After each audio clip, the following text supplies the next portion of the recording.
Bonjour mon cher frère et ma sœur, que la paix du Seigneur Jésus soit avec vous.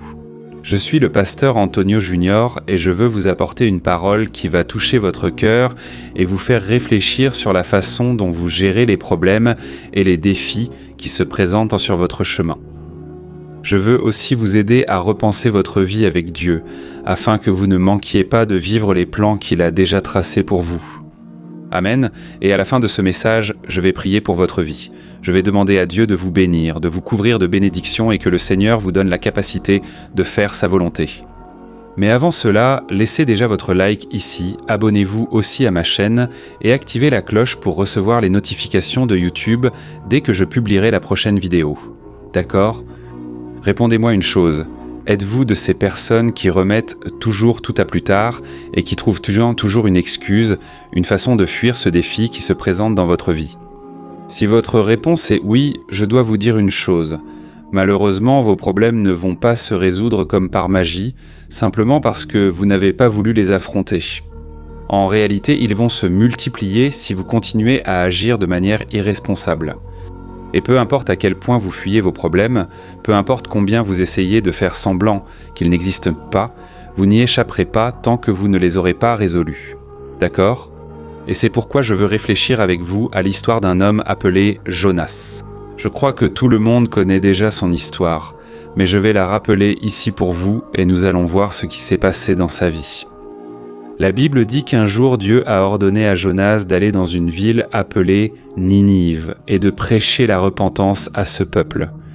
Sinon, ces personnes subiraient le châtiment de Dieu, car c'était un peuple très mauvais, un peuple qui ne voulait pas obéir à Dieu et il commettait beaucoup d'atrocités.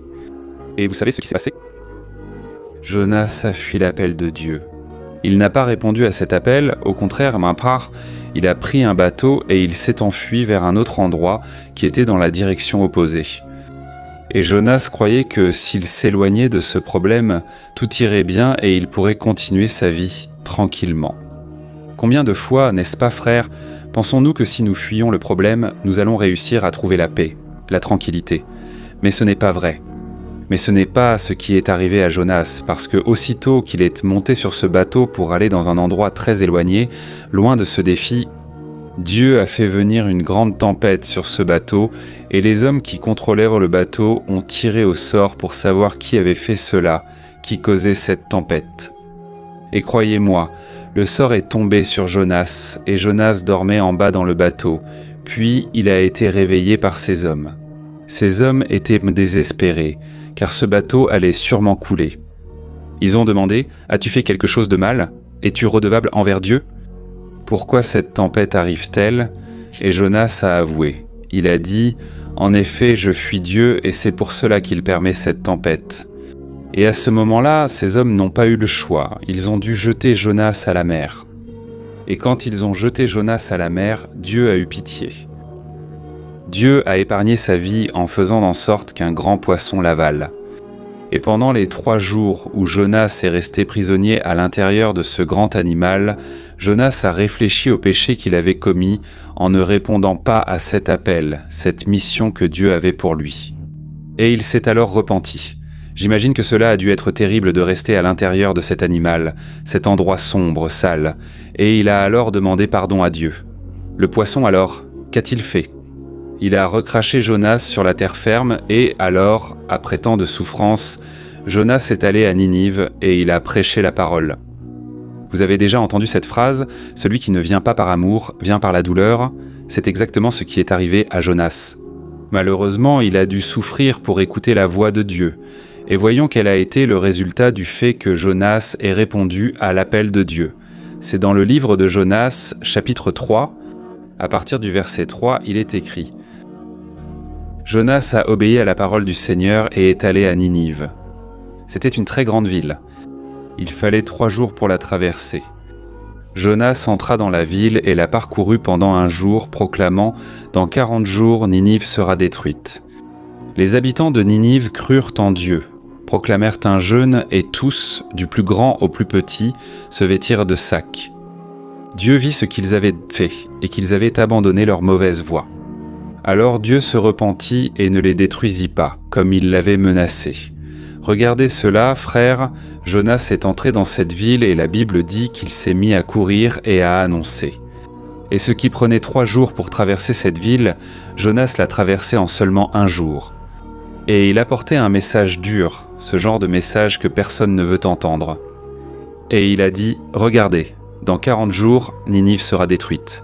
Repentez-vous de vos péchés. » Alors Dieu a vu le repentir de ce peuple, malgré leur méchanceté, et ils se sont vraiment repentis. La Bible dit que leur repentir était si grand qu'ils ont même fait jeûner les animaux avec eux. Et Dieu a alors vu cette sincérité, car la Bible dit que Dieu ne résiste pas à un cœur brisé, c'est-à-dire un cœur qui reconnaît ses fautes et qui se repent vraiment. Et quelle est la leçon que nous tirons de cette histoire? Nous comprenons une chose, que Dieu a des bénédictions pour la vie de chacun d'entre nous. Dieu a le pouvoir, Dieu a l'amour, Dieu a la guérison, Dieu a des miracles, Dieu veut nous utiliser. Dieu a tant de bénédictions, mais pour cela nous devons avoir le courage d'affronter les défis que Dieu mettra sur notre chemin. Dieu a beaucoup de défis pour nous, frères. Vous savez pourquoi? Parce que Dieu veut nous façonner, Dieu veut travailler en nous, et Dieu sait que si les défis ne viennent pas, nous allons nous installer dans la routine, nous allons nous relâcher dans notre vie chrétienne. Alors parfois, il surgit un problème, un défi devant toi qui est bien plus grand que ce que tu peux résoudre, mais c'est justement cela qui va te pousser à dépendre du Seigneur, à faire confiance au miracle, à la puissance de Dieu. Tu comprends? Et Jonas a dû passer par tout cela pour comprendre que l'œuvre appartient au Seigneur, que l'œuvre n'est pas la sienne. Il n'avait rien à faire, il devait simplement ouvrir la bouche et annoncer ce que Dieu lui avait ordonné. Vous savez, très souvent nous souffrons parce que nous voulons porter le poids, le fardeau de devoir sauver les gens, mais personne ne sauve les gens, personne ne convertit personne. Celui qui convainc du péché, c'est le Saint-Esprit qui touche les gens. Notre rôle, c'est de parler de l'Évangile, notre rôle, c'est de prier pour eux, mais celui qui fait l'œuvre, c'est Dieu. Et nous voyons ici que Jonas est devenu le plus grand évangéliste qui ait jamais existé, parce que tout le monde s'est repenti grâce à son message. Gloire à Dieu. Alors mon frère, Dieu veut t'utiliser aussi, et ne t'inquiète pas de qui fera cette œuvre, parce que cela vient du Seigneur, cette œuvre appartient à Dieu. Amen. Alors avant que nous prions, je veux que tu réfléchisses à ta vie. Quel problème dois-tu affronter aujourd'hui? Qu'est-ce qui te fait perdre tes forces? Qu'est-ce qui te rend si triste ces derniers temps? Prépare-toi à résoudre ces problèmes aujourd'hui, au lieu de les fuir. Ne remets pas à demain ce que tu peux faire aujourd'hui. Ne laisse pas de place à l'ennemi. Tu sais, peu importe combien tu as échoué dans le passé, Dieu peut t'écrire une nouvelle histoire. C'est par le sang de Jésus, dont la Bible dit qu'il nous purifie de tout péché. Alors peu importe ce que tu dois affronter, car dans la force du Seigneur, tu seras vainqueur. Je puis tout par celui qui me fortifie. Prends possession de cela, Amen, moi aussi. Et pour finir, je veux juste lire avec toi un verset qui se trouve dans Éphésiens chapitre 6, où l'apôtre Paul nous donne un message, et ensuite nous allons prier, d'accord? Il est écrit ainsi. « Revêtez-vous de toute l'armure de Dieu, afin de pouvoir résister aux mauvais jours et rester inébranlable après avoir tout surmonté. » Gloire à Dieu. Et c'est ce que nous allons faire maintenant. Nous allons revêtir une autre partie de l'armure qui est la prière. Nous allons nous lever contre l'ennemi, contre ce qui nous a fait tomber, ce qui nous a attristés, et nous allons demander à Dieu d'intervenir en notre faveur. Amen. Ferme les yeux maintenant, parce que je veux prier pour ta vie. Seigneur mon Dieu et mon Père, je me tiens maintenant en ta présence pour intercéder pour la vie et la foi de mon frère et de ma sœur qui regardent ce message. Et qu'elle puisse, ô Dieu, à tout moment, que ce soit dans la joie ou dans les épreuves, sentir ta présence et avoir la certitude qu'elle n'est pas seule, ô Dieu. Bien souvent, Seigneur, les problèmes essaient d'ébranler notre foi. Bien souvent, le péché, les ténèbres essaient d'étouffer notre joie, notre foi. Et c'est pourquoi je viens demander en faveur de mes frères, Seigneur, aie pitié de nous. Bien souvent, nous nous installons dans la facilité, nous ne voulons pas affronter le problème en face, mais le Seigneur est en train de nous appeler. Pour revêtir notre armure, pour résister aux mauvais jours, pour résister au pouvoir des ténèbres, par le nom et le sang de Jésus. Seigneur, pardonne-nous, car bien souvent nous avons fui les problèmes, les défis que le Seigneur met sur notre chemin. Combien de fois sommes-nous timides? Avons-nous honte de parler de ton amour? Combien de fois avons-nous medo do que as pessoas vão pensar? de penser « Oh mon Père, aie pitié de nous ». Bien souvent, nous ne le faisons pas simplement par paresse, parce que nous ne voulons pas sortir de notre zone de confort, alors que ta parole dit que la bénédiction du Seigneur est sur tous ceux qui suivent Jésus. Alors mon Père, je crois qu'il y a une bénédiction préparée pour nous, mais nous devons d'abord répondre à ton appel, être obéissants. C'est pourquoi, mon Père, éclaire l'esprit de cette personne en ce jour.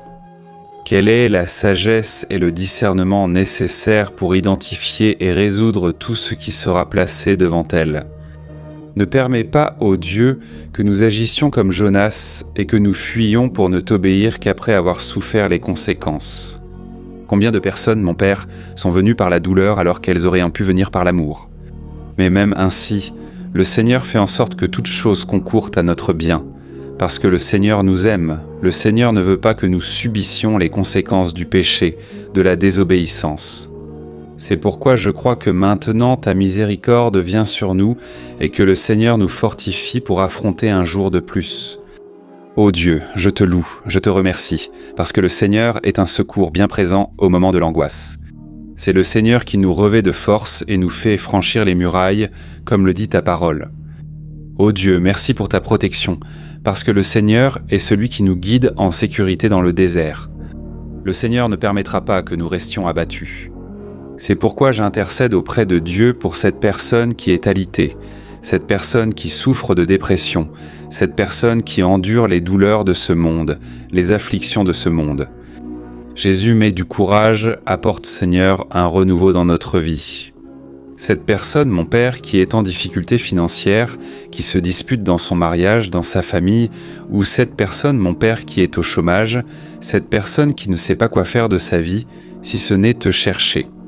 La seule force qu'elle a, c'est pour prier et pour implorer le Seigneur. C'est pourquoi, écoute, mon Père, cette personne, tout comme tu as changé ma vie un jour, lorsque je criais « Aie pitié de moi ». J'étais, mon Père, au fond du gouffre, mais ta parole m'a relevé, ton Saint-Esprit m'a encouragé, et aujourd'hui je suis ici, mon Père. Je prophétise la victoire, la guérison, la transformation dans la vie de ses frères et sœurs. Je prophétise que la puissance du Seigneur va relever cette personne du lit. La puissance du Seigneur va sortir cette personne de la dépression, de l'angoisse, de la peur. Ô Seigneur, au nom de Jésus, apporte la guérison. Apporte, Seigneur, une nouvelle vigueur, car ta parole dit que ceux qui espèrent dans le Seigneur renouvelleront leur force et ils prendront leur envol comme les aigles. Au nom de Jésus, mon Père, je prophétise que cette personne va vivre un renouveau. Elle va ressentir du courage pour travailler, pour faire ce qui doit être fait, pour accomplir la volonté du Seigneur. C'est au nom de Jésus que je prie et je te remercie déjà. Amen. Gloire à Dieu.